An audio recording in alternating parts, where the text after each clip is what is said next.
Hello friends, তো অনেক দিন পর আমি বিয়েবাড়ির নেমন্তন্ন পেয়েছিলাম, কিন্তু বিয়েবাড়ির নেমন্তন্ন পেয়েছি ঠিক আছে, আমি একদমই জানতাম না যে আমার বিয়েবাড়ির নিমন্ত্রণ ছিল। হঠাৎ একটা বিশেষ কাজে বাড়িতে আসছিলাম, মা বাড়িতে আসার পরেই জানায় যে এখন আমাদের বিয়েবাড়ি যেতে হবে।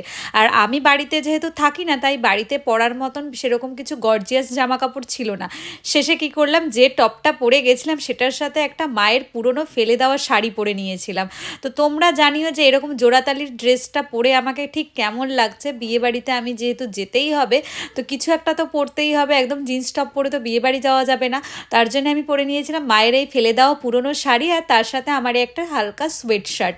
তো তোমরা জানিও আমার লুকসটা কেমন লাগছে, অবশ্যই কিন্তু জানাবে। হ্যাঁ, তোমরা শুধু ভিডিও দেখো, আমাকে কিচ্ছু কিন্তু কমেন্ট করো না। তো এরকম করলে একদমই হবে না। আর এই যে দেখে না আমার মিষ্টি মিষ্টি বোনেরা সব, তো এদেরকেও কেমন লাগছে সেটাও জানিও, আর আমাকে কেমন লাগছে অবশ্যই জানাবে। তো আজকের মতন এখানেই শেষ করছি। টাটা।